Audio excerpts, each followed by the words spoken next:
Komisi Pemilihan Umum telah menetapkan pasangan Joko Widodo Yusuf Kala sebagai calon presiden dan wakil presiden dengan suara terbanyak.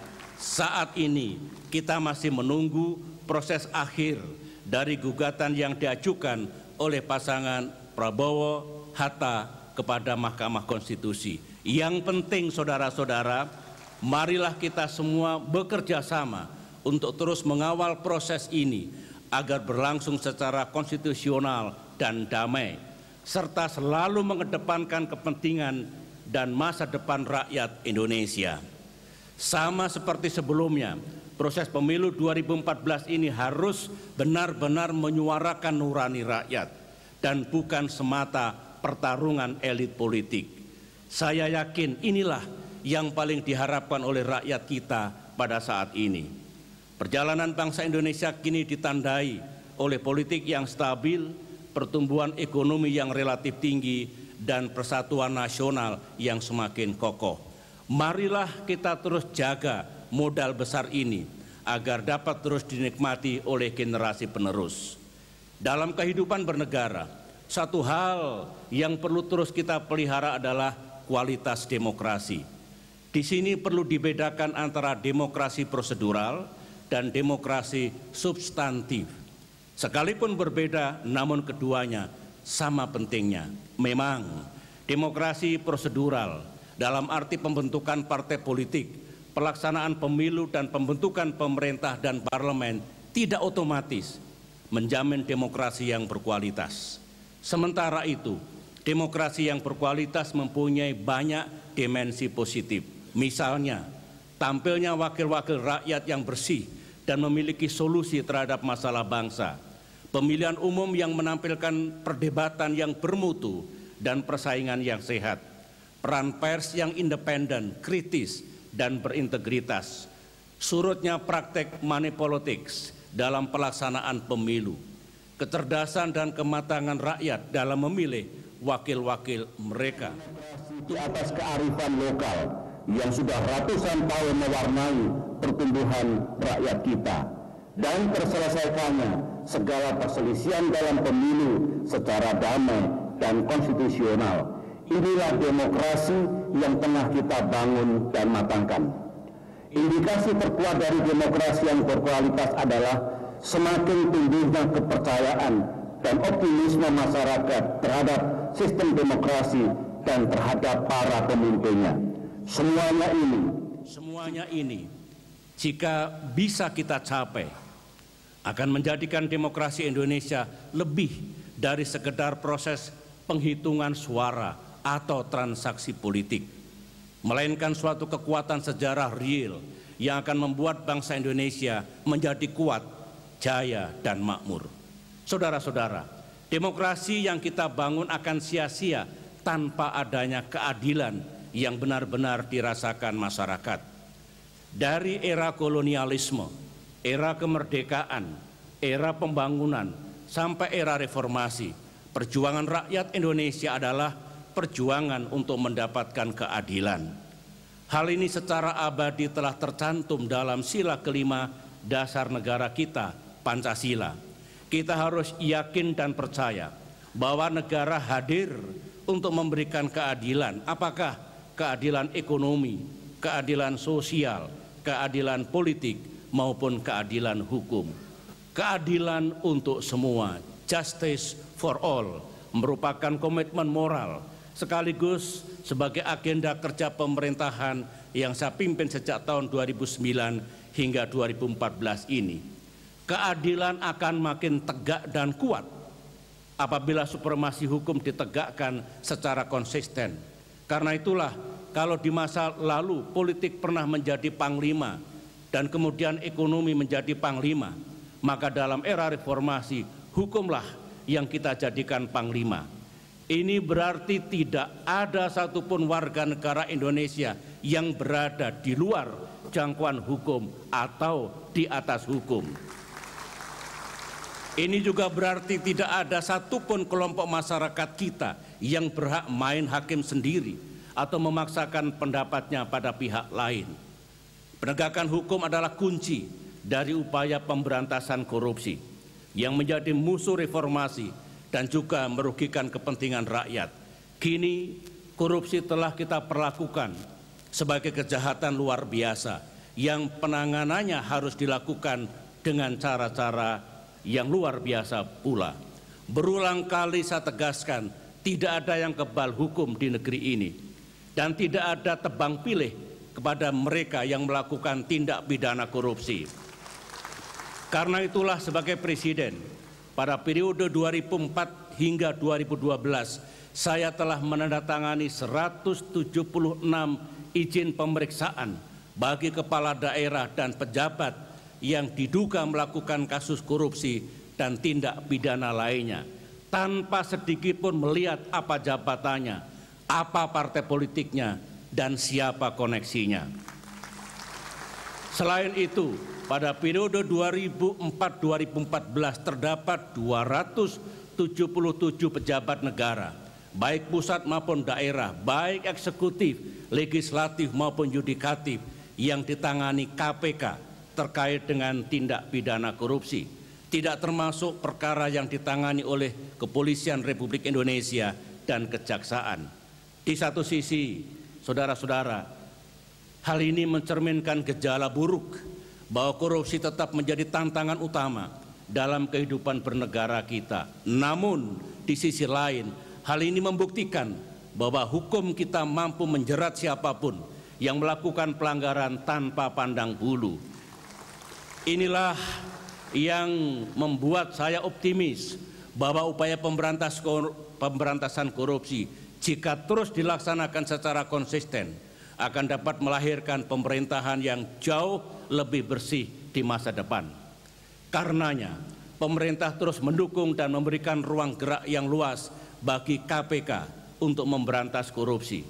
Saya juga memberikan apresiasi kepada KPK, kepolisian, kejaksaan, dan lembaga peradilan yang telah bekerja bersama-sama melakukan penegakan hukum.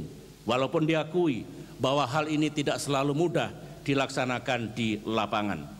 Pemerintah juga giat melakukan pemberantasan mafia peradilan. Tahun 2009 sampai 2011, misalnya, saya telah membentuk Satgas Pemberantasan Mafia Hukum. Tugas Satgas ini adalah mencegah agar jangan sampai hukum diperjualbelikan layaknya suatu komoditas untuk memperkaya oknum-oknum penegak hukum dan pemerintah, dan untuk pula melindungi pelaku kejahatan. Kita juga telah melahirkan Undang-Undang Nomor 16 Tahun 2011 yang bertujuan memberi bantuan hukum bagi masyarakat yang tidak mampu menyewa pengacara untuk menghadapi pengadilan. Saya masih mendengar adanya sejumlah keluhan mengenai pelaksanaan undang-undang ini, dan karenanya saya mengusulkan untuk menambah dana bantuan hukum ini secara signifikan serta mempermudah proses penarikan dana bagi mereka yang membutuhkannya. Saya akui reformasi hukum memang merupakan tantangan yang paling berat, dan saya berharap agenda reformasi hukum ini akan terus menjadi prioritas utama dalam kehidupan bernegara kita di masa mendatang. Tentu saja, keadilan bukan saja diukur dari segi hukum, namun juga dari kemampuan kita untuk mewujudkan pembangunan yang semakin adil dan merata. Untuk itulah, dalam 5 tahun terakhir ini, kita terus mendorong pemerataan pembangunan keluar Pulau Jawa, sambil tetap menjaga momentum pertumbuhan ekonomi di Pulau Jawa dan Bali. Kita bangun wilayah-wilayah potensial di Sumatera, Kalimantan, Sulawesi, Kepulauan Maluku, Kepulauan Nusa Tenggara, dan tentu saja tanah Papua. Inilah makna sesungguhnya dari pembangunan untuk semua, development for all. Dalam kerangka keadilan pula, sejak tahun 2004 hingga saat ini, pemerintah selalu memberi perhatian yang sungguh-sungguh kepada saudara kita di Aceh dan Papua. Kita bersyukur bahwa sejak perjanjian perdamaian tahun 2005, rakyat Aceh terus hidup damai dalam kerangka otonomi khusus dan dalam bingkai Negara Kesatuan Republik Indonesia. Demikian juga di Provinsi Papua dan Papua Barat, kita terus mengisi otonomi khusus dengan percepatan pembangunan, rekonsiliasi politik, kebijakan afirmatif, dan peningkatan kesejahteraan berbasis sosial budaya. Saudara-saudara, demokrasi dan keadilan akan hampa tanpa kesejahteraan rakyat. Karenanya, dalam 10 tahun terakhir, pemerintah terus gigih mendorong kebijakan pembangunan yang pro rakyat.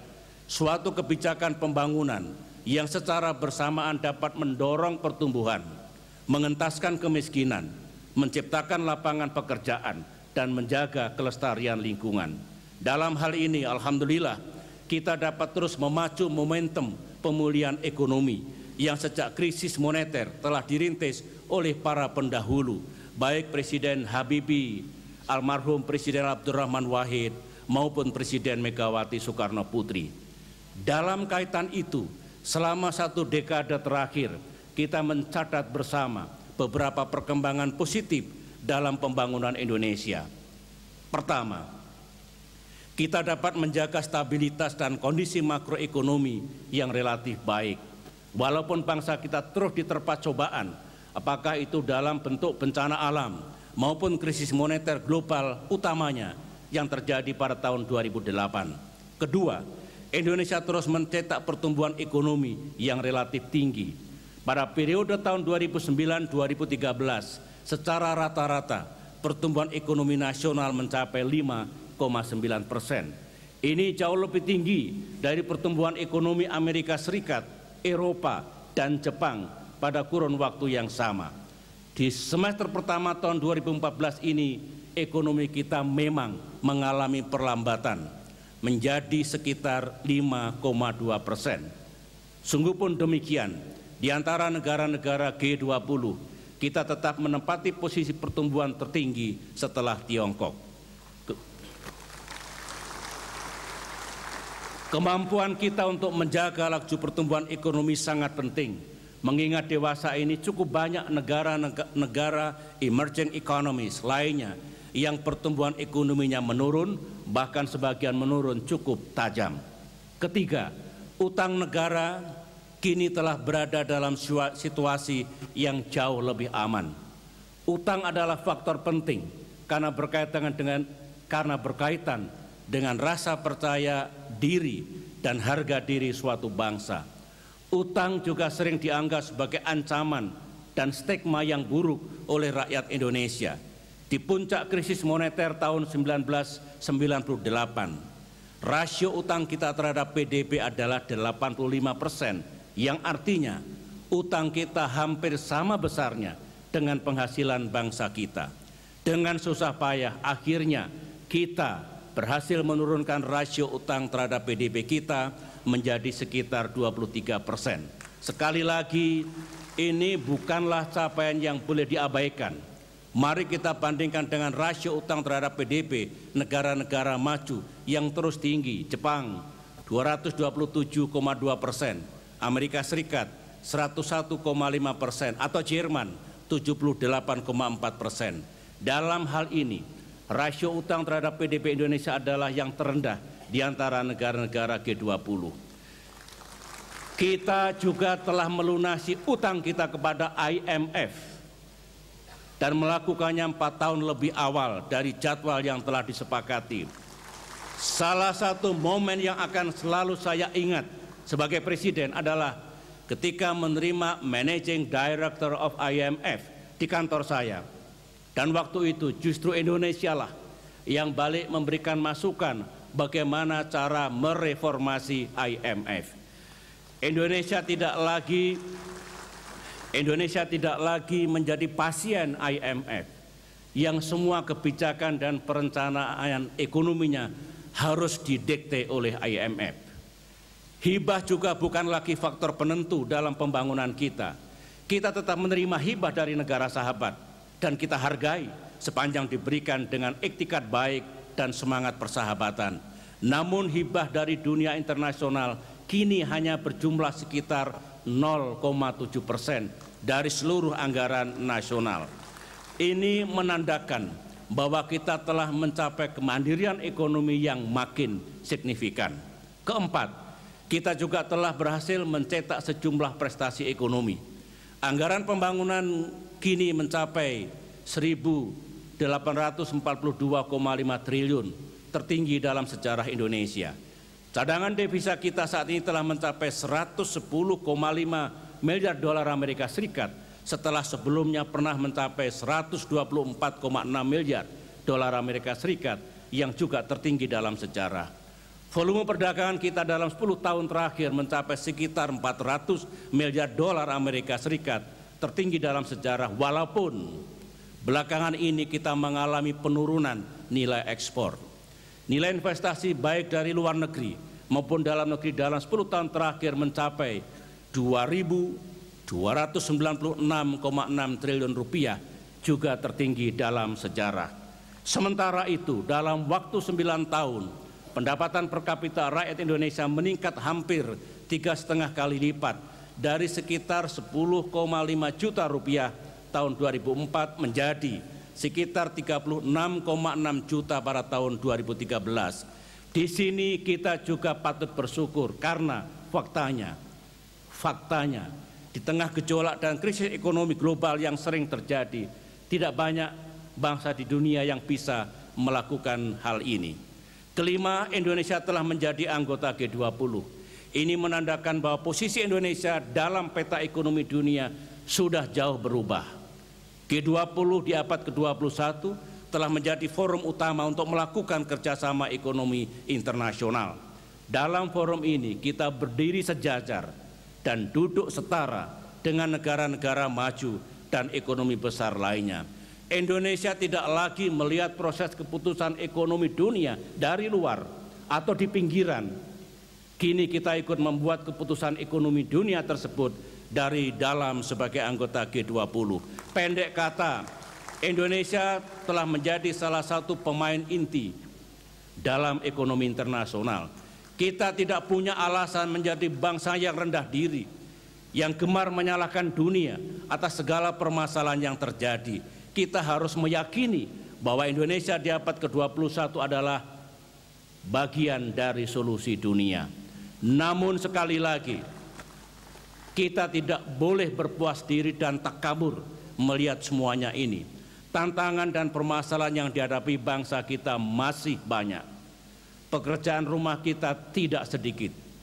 Salah satu tantangan terbesar kita adalah bagaimana mengubah nasib puluhan juta rakyat Indonesia yang masih hidup di bawah atau di sekitar garis kemiskinan ke arah yang lebih sejahtera. Saudara-saudara. Pemirsa, special report pidato kenegaraan Presiden RI akan kami lanjutkan kembali usai News Update Berita 1.